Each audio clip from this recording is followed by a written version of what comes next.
Pastor Anand அவர்கள் மத்தியில் இருப்பது பெரிய ஆசீர்வாதம். பாஸ்டர் அவர்கள் முன்பாக வந்து அருமையான பாஸ்டர் குடும்பத்துக்காக ஜெபித்து சில வார்த்தைகளை சொல்லி, ஆறுதலின் வார்த்தைகளை சொல்லி அவர்களுக்காக ஜெபிக்க கேட்கிறோம். பாஸ்டர் ஆனந்த் அவர்கள்.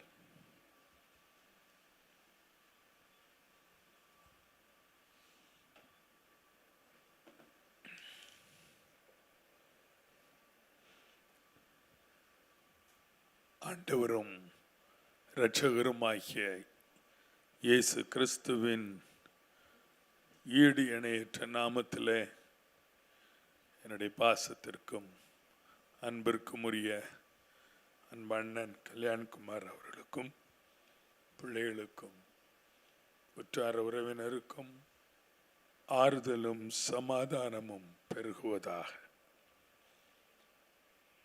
கர்த்தர் நல்லவர். Our God is always good. அவர் யாருக்கும் எப்பொழுதும் ஒருபொழுதும் தீங்கு செய்கிறவர் அல்ல. அருமையான பாஸ்டர் ஜெசி அவர்களை இத்தனை நாளும் ஆண்டவர் ஒரு நல்ல உடன் ஊழியக்காரியாக ஊழியராக தந்து இந்த அருமையான ஊழியத்தை கட்டி எழுப்பும்படியான பக்க பலமாய் அவர்களை ஆண்டவர் ஏற்படுத்தி குறித்த நாள் வரும்போது ஆண்டவர் தம்முடைய ராஜ்யத்தில் மகிழ்ச்சியோடு மகளை தம்முடைய நேச மார்பிலே இளைப்பாறும்படியை அழைத்து கொண்டார். அவளுடைய கடைசி நிமிடங்களை இந்த காலையிலே நான் வீடியோ மூலமாக பார்த்து கொண்டிருந்தேன். அந்த 5 மணி நேரத்திற்கு முன்பாக அன்பு தேவதாசன் அண்ணனோடும் 2 பிள்ளைகளோடும் அவர்கள் தனிமையாக நேரத்தை செலவிட்ட அந்த காட்சி பார்க்கும்போது I could able to see a divine presence.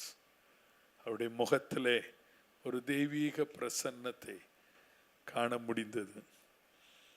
நால்வரும் சேர்ந்து அந்த தெய்வீக பிரசன்னத்தை மூடின இந்த மேகத்துக்கு கீழே இருப்பதை என்னாலே உணர முடிந்தது. இது எல்லாரும் இருக்கக்கூடிய ஒரு அனுபவம் அல்ல. ஆனால் அவர்களுடைய விடாமுயற்சி 4 ஆண்டுகள் இந்த பாடுகளின் பாதையிலே எவ்வளவு வேதனையோடு போனாலும் தான் சேவித்த ஆண்டவரே ஒருபோதும் குறை சொல்லாதபடி மறுதலியாதபடி அவருக்காக தன்னுடைய வாழ்க்கையே நம்முடைய மண்ணிலே அவர்கள் விதைத்திருக்கிறார்கள். அவளுடைய வைராக்கியம், அவளுடைய விசுவாசம், அவளை ஒரு கேம்பெயினில் நான் லைவ்ல பார்த்தேன்னு நினைக்கிறேன்.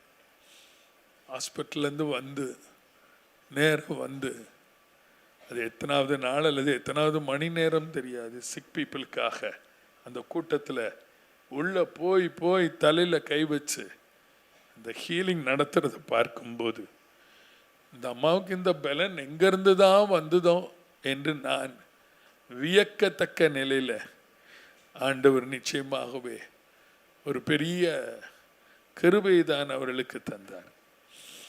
கொஞ்சம் நல்லாயிட்டா போதும், மருத்துவமனையிலிருந்து கொஞ்சம் வெளியே வந்தால் போதும், உடனடியாக ஊழியம் என்று சொல்லி அவர்கள் தன்னுடைய கணவரோடு இணைந்து ஊழியம் செய்தார்கள். மட்டுமல்ல, அவருடைய வாழ்க்கையில் நான் கற்றுக்கொண்ட ஒரு உண்மை என்னவென்று சொன்னால், பாஸ்டர் கல்யாண் பல இடங்களிலே பயணிக்கிறவர், பல செமினார்ஸ், பல ஜப ஊழியங்களை செய்கிறவர்கள்.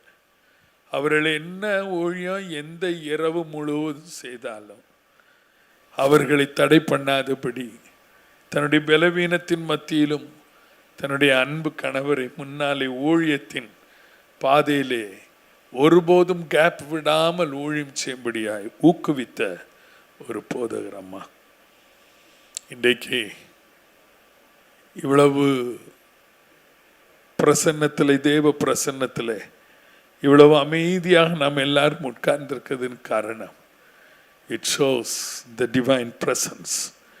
அவர்களை சூழ்ந்திருக்கிற அந்த தெய்வீக பிரசன்னம். நான் நினைக்கிறேன் ஒரு 3-4 நாட்களுக்கு முன்பாகத்தான் பாஸ்டர் கல்யாணம் அவர்களோடு தொடர்பு கொள்ள முயற்சித்தேன். அம்மாவுடைய சீரியஸான ஒரு நிலையில். அப்பொழுதே அவர்கள் ஆண்டவருடைய சித்தத்திற்கு ஒப்பு கொடுத்தார்கள். அவர்களை தைரியப்படுத்தி ஒரு சின்ன நோட் மட்டும் என்னாலே அனுப்ப முடிந்தது. He responded to me also. வேதத்திலே ஒரு 3 விதமான நடக்கிறவர்களை குறித்து சொல்லியிருக்கிறது. ஃபர்ஸ்ட் ஆஃப் ஆல், அழுகையின் பள்ளத்தாக்கே உருவ நடக்கிறவர்கள். Psalm 84 verse 7 I think. 2, மரண இருளின் பள்ளத்தாக்கிலே நடக்கிறவர்கள். 3, துன்பத்தின் நடுவிலே நடக்கிறவர்கள். இந்த 3 அனுபவமும் அவர்கள் கடந்து சென்று விட்டார்கள். பட் அந்த 3 அனுபவமும் அவளோடு ஒரே சரீரமாயிருந்த மதிப்பிற்கும் பாசத்திற்கும் உரிய அருமையான கல்யாண்குமார் அண்ணனுக்கு உண்டு. அவர்கள் நடந்து வந்த பாதை அழுகையின் பள்ளத்தாக்கே உருவ நடந்தார்கள். பட் ஹி நெவர் எவர், நான் நினைச்சது பார்த்த மாதிரி அந்த கண்ணீர் அவர் வெளியே காட்டல. பட் காரணம், உருவ நடந்தார்கள் with her precious wife. அதை நீரூற்றாக்கி கொண்டார்கள்.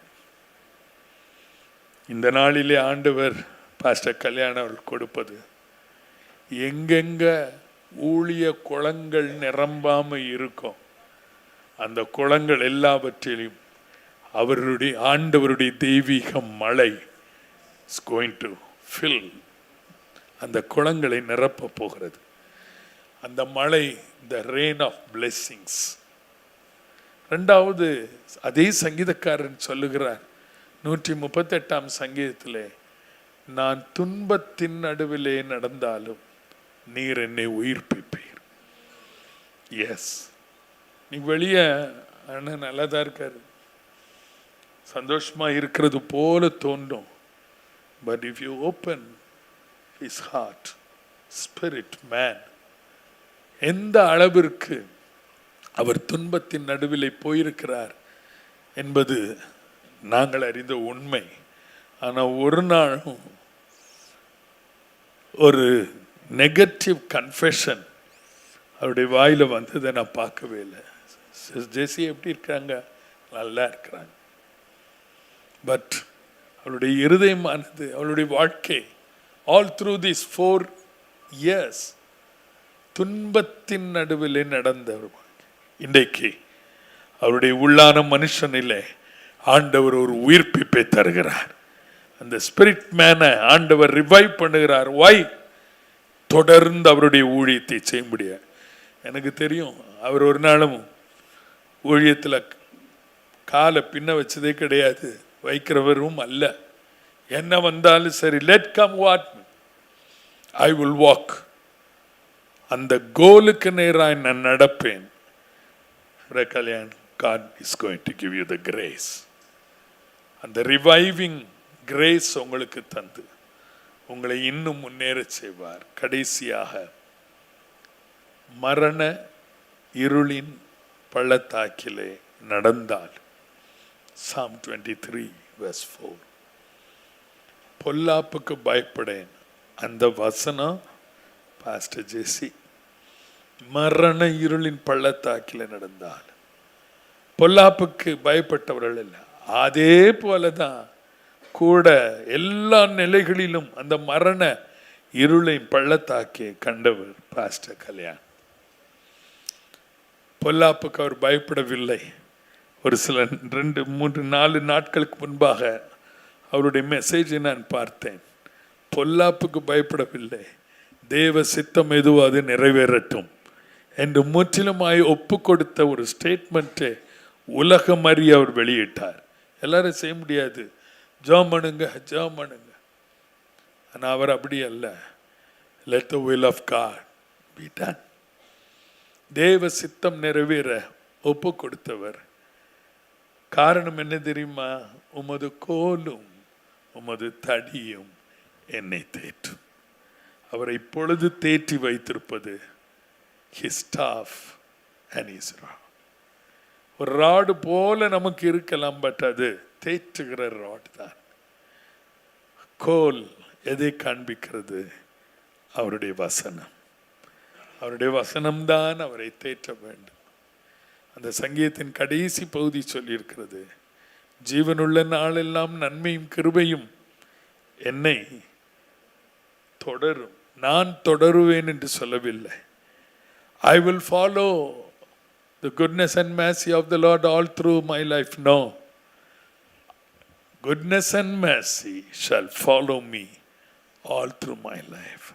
என்ன, நீங்க தேடி போகாமலே நன்மையும் கிருபையும் உங்க ஊழியத்தில், உங்களுடைய தனிப்பட்ட வாழ்க்கையில், அன்பு பிள்ளைகளுடைய வாழ்க்கையில் நிச்சயமா தொடர ஆரம்பிச்சுட்டு அது தொடர்ந்து கொண்டே இருக்கும்.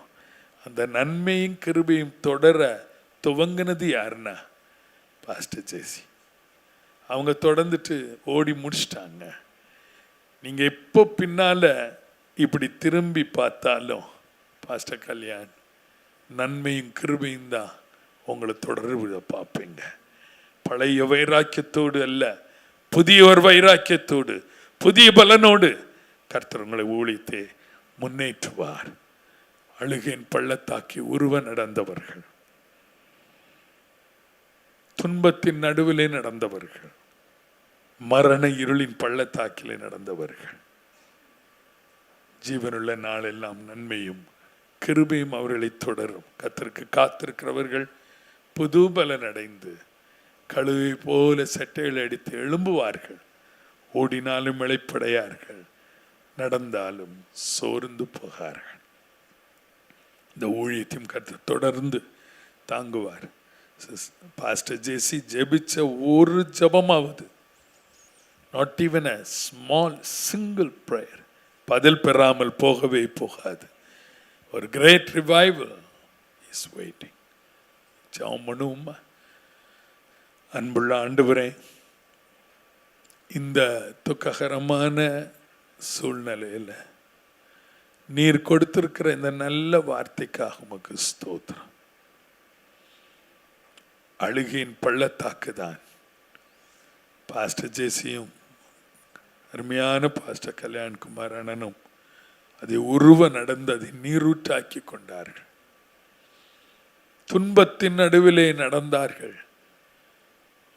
அவர்கள் இன்றைக்கு நம்மை விட்டு கடந்து போனாலும் ஒரு நாளிலே அவர்களை நீர் உயிர்ப்பிப்பீர் என்ற விசுவாசத்தோடு நாங்களும் உறுதியாய் பற்றி கொள்ளுகிறோம், பிடித்துக் கொள்ளுகிறோம். மட்டுமல்ல ஆண்டவரே, மரண இருளின் பள்ளத்தாக்கிலே நடந்தாலும் உம்முடைய தாசன் ஒருபோதும் பொல்லாப்புக்கு பயப்பட்டதில்லை.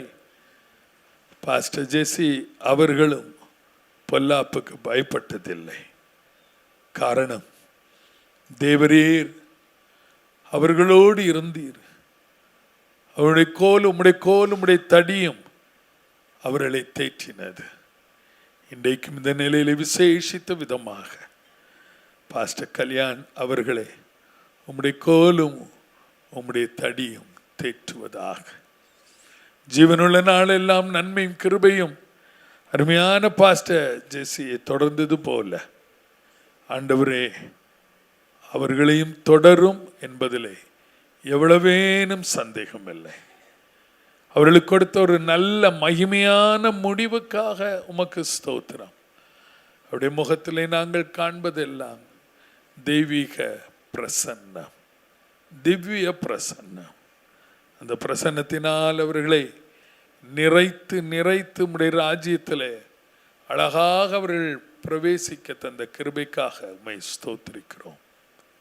ஆண்டவரே, நீதிமான் மடிந்து போகிறான், புத்திமான்கள் எடுத்துக்கொள்ளப்படுகிறார்கள், நேர்மையானவர்கள் நேர்மையாய் நடந்தவர்கள் சமாதானத்திற்கு பிரவேசித்து they rest in their beds, Lord. தங்கள் படுக்கையிலே இளைப்பாறிக் கொண்டிருக்கிறார்.